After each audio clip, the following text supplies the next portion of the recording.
Martín Sánchez y Walter Masculete te saludan. Carlos, buen día, ¿cómo estás? Buen día, Walter, buenos días, Martín, un saludo a la audiencia y gracias por esta comunicación. Bien, hay tres temas puntuales que queremos hablar contigo, Carlos, y vamos a arrancar por el más fácil. El más fácil sería justamente esta problemática que se está dando en la Argentina por el tema de la vacunación de las vacunas, donde han empezado otra vez a florecer muchas enfermedades que ya prácticamente estaban desaparecidas en la Argentina, sobre todo para el caso de los chicos, la tos convulsa, el sarampión, otras enfermedades también que tienen que ver, y sobre todo claro. Y aparte ahora también para los adultos empezó a tener una mayoría, digamos, de apariciones, la sífilis, algo que prácticamente, bueno, se combatía y muy fácilmente con el uso de preservativos por lo general, ¿no? Y evitar la promiscuidad, ¿no?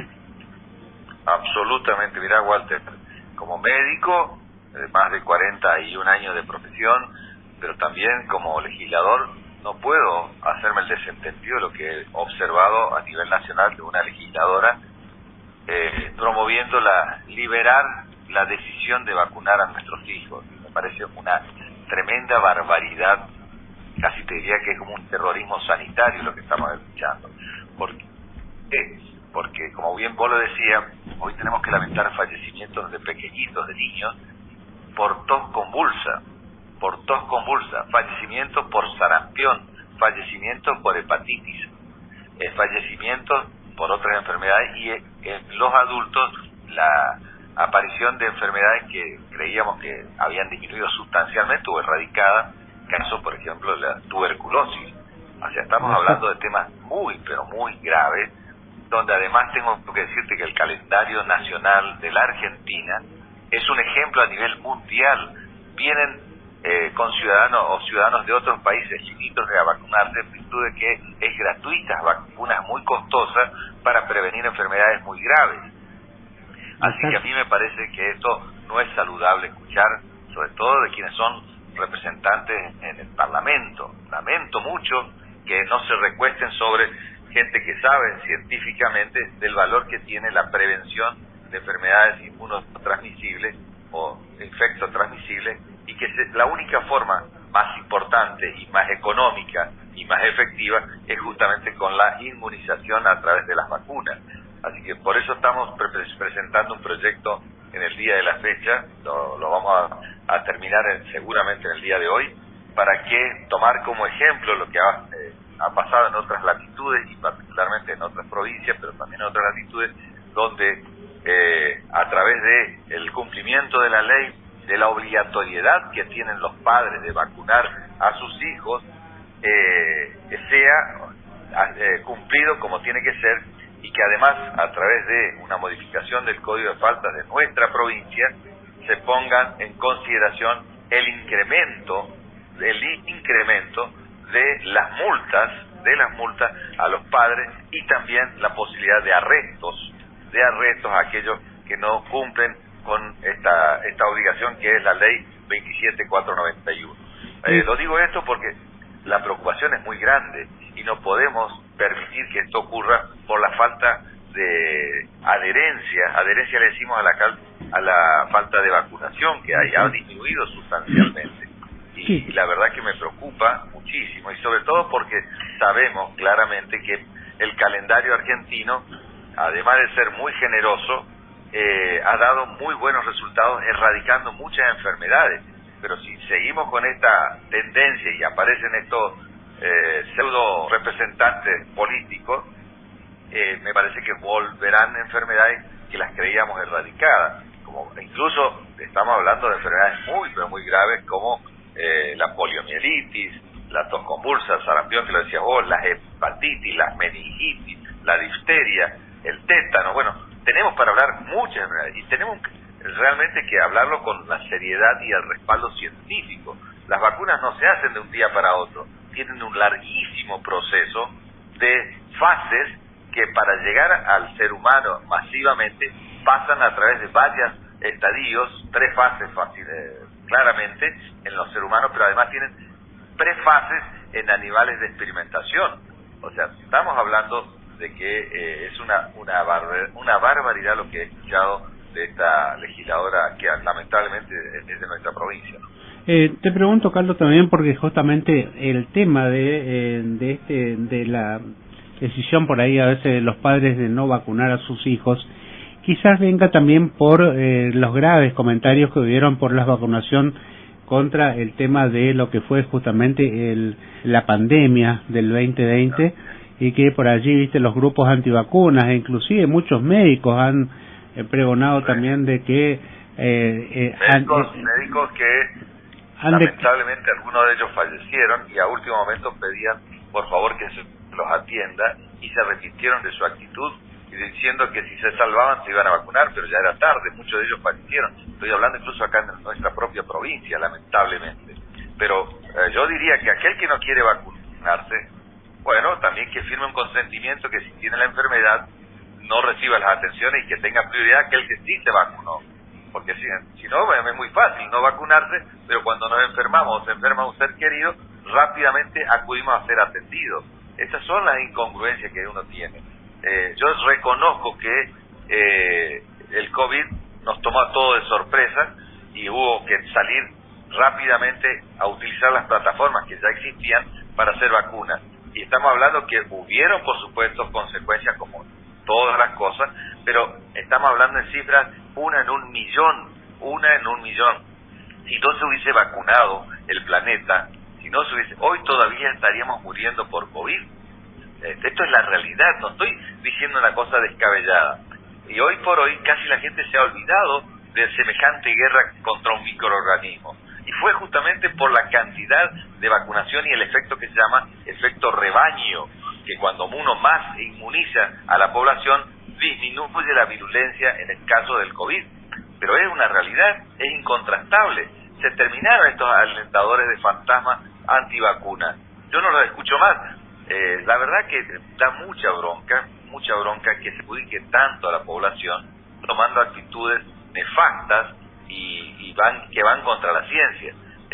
Así que me parece que, y sobre todo te digo esto, se tarda muchísimo en mantener un calendario, porque casi 2 años antes ya se tiene que hacer los compromisos para las compras de vacunas a un país. Y además es muy oneroso, porque, por ejemplo, si uno tuviese que vacunarse contra el meningococo, por ejemplo, como era en otra época que no era gratuito, estamos hablando de cifras millonarias para pagar. Y si uno tiene una familia con 3 hijos, se le hace imposible a una familia pagar contra el meningococo. Y ustedes recordarán, por lo menos quienes ya tenemos algunos años, que en años cuando éramos muy pequeños en las escuelas primarias o secundarias, lamentablemente hemos perdido compañeritos de escuela o de secundaria como consecuencia de meningitis por meningococo. Hoy no se escucha tanto eso. Hay meningitis a veces por alguna virosis, pero por el meningococo no. Así que estamos hablando de enfermedades muy, pero muy graves, que no solo provocan la muerte, sino también dejan secuelas neurológicas gravísimas. Y ni hablar de la poliomielitis. Ahora, también tengo que decirte que es incongruente y es inentendible que estos mismos que promueven no vacunar, estoy hablando, por ejemplo, de legisladoras nacionales, cuando viajan al exterior y tienen que entrar a un país como Estados Unidos o Brasil, donde te exigen vacunas para no conspirar contra la sociedad a la que visitan, se vacunan. Y además, fíjense, la misma autora de esta libertinaje que promueve, cuando le hace una pregunta al periodista, un colega de usted, y le dice, ¿usted a qué se dedica? Yo soy productora ganadera. Ah, muy bien. ¿Usted sabe por qué es aftosa? Y la señora legisladora tuvo que contestar con la verdad, le dijo, y porque se vacunó. Así que hasta en los animales la vacuna es beneficiosa. Y obviamente en el equilibrio económico presupuestario de un país es mucho más económico invertir en vacunas y no invertir en tratamientos o rehabilitaciones. Así que me parece claramente, por eso presentamos este proyecto, de que se sancione a los responsables en el incumplimiento de la ley 27.491, que es el Plan Nacional de Vacunación. Carlos, te voy a llevar a otro tema y que tiene que ver justamente con el tema de la elección de las nuevas autoridades de la legislatura chaqueña. Estamos hablando tras el alejamiento de la vicegobernadora para asumir en la legislatura nacional. Bueno, allí queda pendiente lo que van a ser la vicepresidencia primera y vicepresidencia segunda de la legislatura chaqueña, y en ese marco, bueno, hay una puja desde el sector de la oposición para quedarse con la vicepresidencia primera, ¿no? Bueno, lo primero que tenemos que hacer es respetar el mandato de la sociedad, de nuestra comunidad, que ha tenido una madurez muy fuerte allá por el 11 de mayo, donde decidió votar legisladores provinciales y donde nuevamente la gestión de nuestro gobernador Leandro Esdero resultó triunfadora en esas elecciones.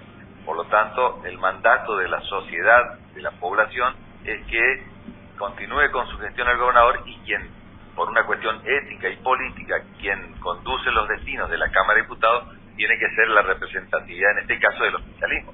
Si hubiese ganado el sector opositor, llevaría la presidencia el sector opositor, y en este caso se produce algo anómalo, que es que nuestra querida vicegobernadora Silvana Schneider no fue una candidata testimonial, es una candidata que va a estar y va a asumir en la Cámara Alta como senadora nacional. Por lo tanto, queda un espacio en la línea sucesoria que hay que tener en cuenta en caso de que, por ejemplo, nuestro gobernador tenga que salir de los límites provinciales. Quienes asuma la responsabilidad de la primera magistratura va a ser quien lleve adelante la presidencia de la Cámara de Diputados. Y en la línea sucesoria, quien va a manejar los destinos de la Cámara de Diputados, en el caso que haya sesiones, ya sea especiales, extraordinarias u ordinarias, va a ser la vicepresidencia primera.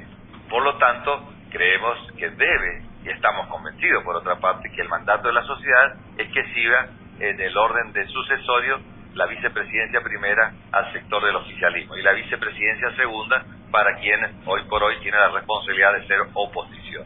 Así que en esto creo que obviamente se tiene que conversar. La política, de eso se trata, de gente con madurez política, pero con una buena lectura de las elecciones, porque realmente si no estaríamos estafando lo que votó la sociedad. Pero que por lo menos quienes me conocen saben que soy un constructor de puentes, sobre todo con todos los sectores políticos que se pueda conversar, no así con los que son fanáticos, digamos. Ustedes saben que la única, lo decía el doctor Raúl Alfonsín, con los únicos que no se puede conversar nunca es con los fanáticos, y en este caso nosotros entendemos que dentro de la oposición hay gente muy coherente, sensata, que tiene madurez política y que se puede llegar a convenios importantes para la gobernabilidad o la gobernanza de nuestro gobernador y también en la Cámara de Diputados. Tenemos un desafío muy grande en la Cámara de Diputados, sobre todo en lo que resta del 27 y del 26 que viene próximamente, porque no va a haber elecciones. De modo tal de que no vamos a estar con la distracción que tiene una campaña proselitista para elecciones, así que vamos a tener que estar trabajando muy fuerte a la altura de las circunstancias y de la demanda que tenemos de nuestra comunidad y de nuestro gobierno. Doctorazo, ¿qué tal? Buen día, ¿cómo le va? Martín le saluda. ¿Qué tal, Martín? ¿Cómo te va? Le pregunto porque, bueno, quedan estas dudas también, y aquí me consultan algunos colegas del interior, de no conformar, digamos, este acuerdo, digamos, con la oposición de permanecer en la vicepresidencia primera, justamente el orden del oficialismo. ¿Van a convocar o van a tratar de, digamos, impulsar para llamar a elecciones a cubrir el cargo de vicegobernadora dentro del gobierno provincial? Me parece que no sería conveniente, casi te diría que obviamente de mi parte sería una gran desprolijidad y no estar a la altura de la madurez política que exige en estos tiempos. Me parece que esto, yo no lo veo viable, me parece que no sería... Pero hay una posibilidad, existe, digamos, de haber... Obviamente que sí, naturalmente, ¿sí? Que sí existe esa posibilidad, ya hubo alguna vez en nuestra provincia, pero me parece que no sería conveniente. Creo que más bien lo podemos trabajar fuertemente quienes estamos en política con una suerte de buena cintura política para poder salir adelante. Me parece que los tiempos exigen que nos dejemos de macanear, si me permitís el término, tan vulgar no, pero tan preciso. Dejémonos de jorobar con el tema de estas chicanas políticas y actuemos a la altura, insisto, de una gran demanda de la sociedad que nos demostró cabalmente que muchas veces está por encima de los que nos creemos dirigentes. por encima de la madurez que creemos que tenemos está la sociedad. Y si desoímos ese mandato, me parece que es una suerte de estafa política a lo que nos dio como mandato. Carlos, ahora sí vamos a la más complicada quizás para lo que es el punto de vista de la provincia, y tiene que ver con la renuncia de Irene Unrauf al frente del INSEP, y en ese marco, bueno, la designación del segundo en el Ministerio de Salud de la provincia al frente del organismo, y bueno, que justamente le espera a esta persona un gran desafío, ¿no? A Meneses, justamente, ¿no? Sí, el doctor Rafael Meneses venía desempeñándose como subsecretario y era muy, a mi modo de ver, uno de los funcionarios que más activo teníamos, con mucha responsabilidad, pero también con muchas respuestas, en ese margen que tenía el Ministerio de Salud a los requerimientos de la sociedad. Así que yo lo conozco al doctor Meneses, es un hombre inquieto, un hombre muy inteligente, que creo que tiene mucho por brindarle a ese cargo, y además creo que también ha habido un desgaste muy fuerte, pero que hay que decirlo, no fue una tarea fácil la de la profesora Unrauf, que la verdad que hay que agradecerle también por el trabajo realizado, porque obviamente le tocó una época muy difícil, de vacas flacas, y bueno, se fue agotando su ciclo, y por eso creo que decidió renunciar. En el caso de Meneses es, bueno, una esperanza de salir adelante. Obviamente tiene todo el acompañamiento del gobernador y de nosotros quienes estamos en el área de salud. Queremos lo mejor para la sociedad y creemos que va a ser un funcionario que va a estar a la altura de las circunstancias en esta nueva etapa del Instituto de Previsión Social. Pero todo esto tiene que ver con una cuestión de financiamiento, ordenamiento, mucha cintura política para conversar con todos los actores y tratar de no confrontar, porque la confrontación no solo que quita energía, sino que nos quita el objetivo, que es brindar mejor salud y mejor atención a nuestros afiliados. Doctor, ¿qué hay de cierto de aquellos que desde la oposición afirman o por lo menos publican en sus redes sociales que dentro del gobierno de Leandro Heredo hay una crisis? No, me parece, insisto, la oposición obviamente puede tener usinas de comentarios, como lo hacen habitualmente todas las oposiciones, pero aquí ha sido muy duro lo que han tenido todos estos años. La verdad que yo lo he observado a algunos sectores de la oposición que permanentemente apuestan a que le vaya mal al gobierno, sin ver que si le va mal al gobierno, le va mal a todos los chaqueños. En vez de mostrar de que están a la altura de la demanda y ponerse a trabajar para demostrar que son mejores que nosotros, no, están en poner palos en la rueda a la gestión actual. Yo creo que es un error conceptual, lo hago en mi vida privada, en la vida profesional y también en la política. Cuando yo tengo que demostrar que soy mejor que el otro, me esfuerzo para hacer mejores las cosas y no para demostrar que el otro es peor que yo. Así que esto es un error conceptual de la vida en general, y la oposición todavía no está encontrando su destino. Creo que los que sí tienen una gran crisis es justamente la oposición, porque no tienen destino, no encuentran el liderazgo de Capitanich, se cae a pedazos a partir de la complicidad de su padrino político, que ha sido de alguna manera sentenciado a cadena perpetua por haber sido uno de los forajidos que provocaron la muerte de una joven, y el responsable directo de darle oxígeno y mantenerlo en la vida política fue justamente Capitaní, que hoy por hoy es el que lidera la oposición. Así que ellos sí verdaderamente están teniendo una crisis pero muy grave que no la encuentran. Por otro lado, la intendente de Barranquera, que había dicho que su límite era acercarse al sector de Capitaní, después terminaron aliados y terminó perdiendo unas elecciones estrepitosamente en Barranquera, como consecuencia de que se pegó 2 tiros en los 2 pies, digamos. O sea que tienen verdaderamente una grave crisis y no tienen que mirar para afuera, sino mirar para adentro a ver si se mejoran, porque al Chaco le va a hacer muy bien si tenemos una oposición madura, una oposición comprometida y sobre todo una oposición que demuestre que está preparándose para gobernar y mejorar lo que es nuestro gobierno y no poniendo palos en la rueda.